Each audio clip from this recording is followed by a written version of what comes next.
Hello, this is the Sunday School lesson for St. Michael Missionary Baptist Church, where the Reverend Paul Sims is our pastor.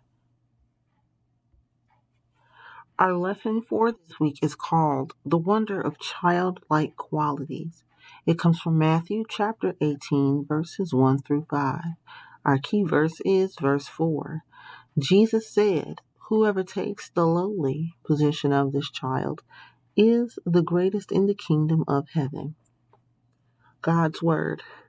At that time, the disciples came to Jesus and asked, "Who then is the greatest in the kingdom of heaven?"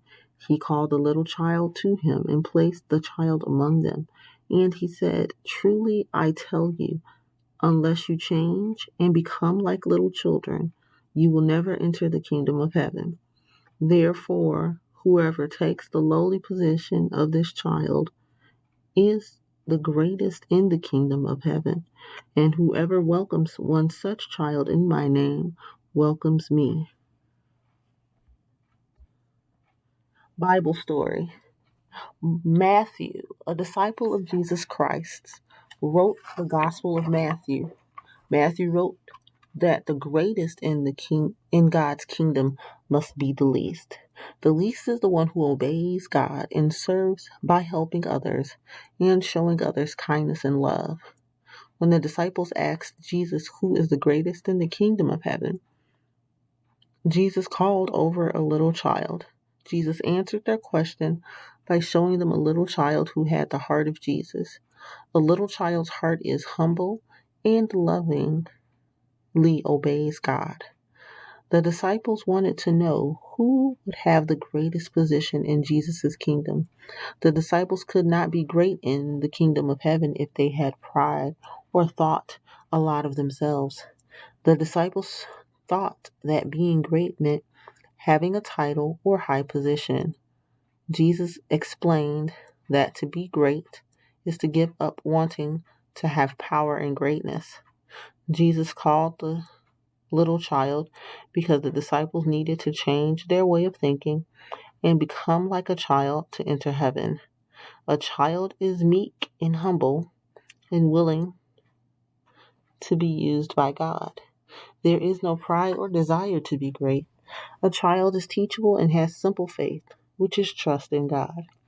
Jesus told the disciples that they needed to receive others as little children and not think of themselves. You Are Valuable, Part 1. When Sarah and Ethan visited their dad, they missed their mom. Sarah and Ethan's parents did not live together. They visited their dad 2 weekends each month. One night when they were at their mom's house, Ethan knocked on Sarah's door. Ethan said, "I wish mom and dad lived in the same home. It's different now. I don't feel like we're a family anymore. This weekend is when my class needs to work on our fifth grade project. I had to tell my teacher that I wouldn't be home, that I would be at my dad's home this weekend. Mrs. Evans seemed like she felt sad for me. I don't feel like mom and dad love us." Sarah said, "I know it's hard for you, Ethan. It's not easy for me either. And I'm in high school." Ethan said, "I want to run away. I don't think they love us anymore." Exploring the story with Nicholas and Cornelius. Hello, everyone. Nicholas and Cornelius here. During biblical times in Jewish society, a child was a person who was not important. Children were seen as a responsibility that adults cared for. A child was not to be admired or modeled. When Jesus called the child over, the disciples did not understand what Jesus meant. They only wanted to be the greatest in Jesus' kingdom. You Are Valuable, Part 2. Suddenly, Ethan and Sarah's mom knocked on the door. She said, "Your dad and I love you. You two are important and valuable to us. Our love for you has not changed." Ethan said, "It doesn't feel like that. It feels like you two have forgotten about us and each other." Their mom said, "I'm calling your dad. He will come right over. I don't want either of you to feel that you are not loved." Later that night, Ethan, Sarah, and their parents engaged in an important discussion. Exploring the story with Nicholas and Cornelius. In today's lesson, Jesus told the disciples that they need to change and become like little children. See Matthew 8:3. What did Jesus mean to become like little children? What do you think Jesus values? Yes, children trust and depend on their parents. They want to make others happy, and children are not selfish. Children show love and kindness to others. In the story, Ethan didn't feel loved or valuable. Ethan and Sarah's parents needed to reaffirm their love for them. Let's look at the scriptures for next week. On Monday, you are reading John chapter 7, verses 37 through 43. On Tuesday, you are reading 2 Kings 17, chapter 17, verses 24 through 34.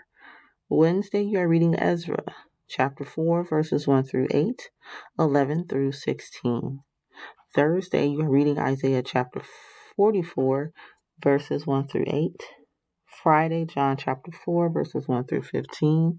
Saturday, in chapter 4, John chapter 4, verses 16 through 26. And Sunday, you are in John chapter 4, verses 27 and 20 through 29, and 31 through 42. Let us pray. Our Father, who art in heaven, hallowed be thy name. Thy kingdom come, thy will be done, on earth as it is in heaven.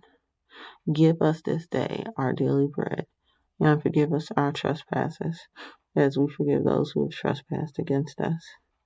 And lead us not into temptation, but deliver us from evil. For thine is the kingdom, the power, and the glory, now and forever. In Jesus' name, amen. See you all next week.